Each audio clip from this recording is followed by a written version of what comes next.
Haute Autorité pour la bonne gouvernance est une entité administrative indépendante. Elle n'est pas un organe judiciaire. C'est très très important vraiment de le noter. Nous sommes une entité administrative, nous ne sommes pas une entité judiciaire. Si nous étions une entité judiciaire, le président de la Haute Autorité pour la bonne gouvernance aurait qualité d'officier de police judiciaire pour diriger les enquêtes et diriger les instructions. Je vous donne le schéma lorsque la Haute Autorité est saisie.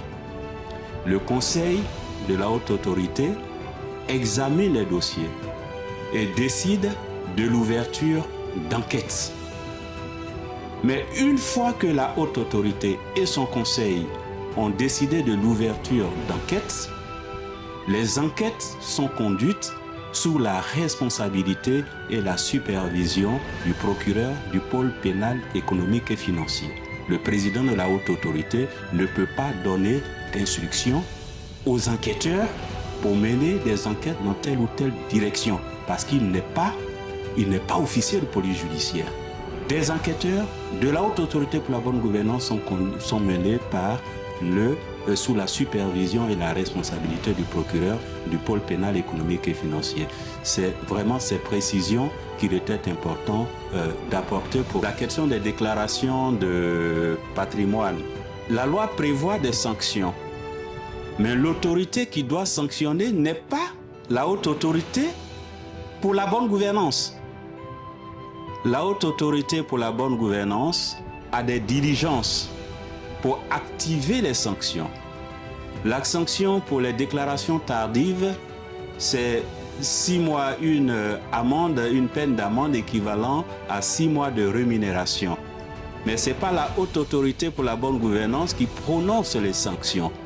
La Haute Autorité pour la bonne gouvernance a des diligences à effectuer, des mises en demeure.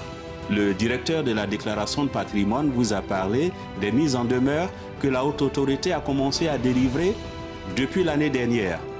Et ces mises en demeure sont délivrées de façon impersonnelle, quelle que soit la qualité, quel que soit le rang hiérarchique. Nous délivrons des mises en demeure à des DG, à des membres du gouvernement, à tout le monde, à ceux en tout cas qui ont été réfractaires à la déclaration de patrimoine. Donc les mises en demeure sont délivrées. Et 3 mois après les mises en demeure, lorsque l'assujetti ne s'exécute pas, la loi ne dit pas que c'est la Haute Autorité qui prononce les sanctions. Nous l'aurions fait. La Haute Autorité ne prononce pas les sanctions. Les dossiers sont transmis au procureur près du pôle pénal économique et financier pour que l'institution judiciaire que représente le pôle pénal prononce les sanctions. C'est ce que nous faisons. Et c'est ce qui est fait dans le cadre des premiers dossiers qui ont été transmis et des autres dossiers à transmettre.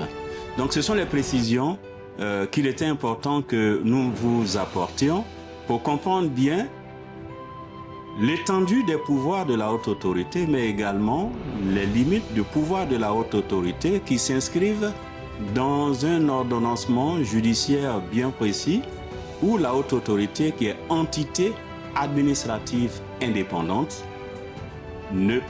fait de la coordination, fait de la supervision, fait de l'évaluation. Et je crois que dans la logique de notre dispositif anticorruption, on ne peut pas évaluer, on ne peut pas être juge et partie. On ne peut pas être dans l'opérationnel de répression et en même temps évaluer, donner des bons points et apporter des éléments de correction. Donc c'est important de l'indiquer.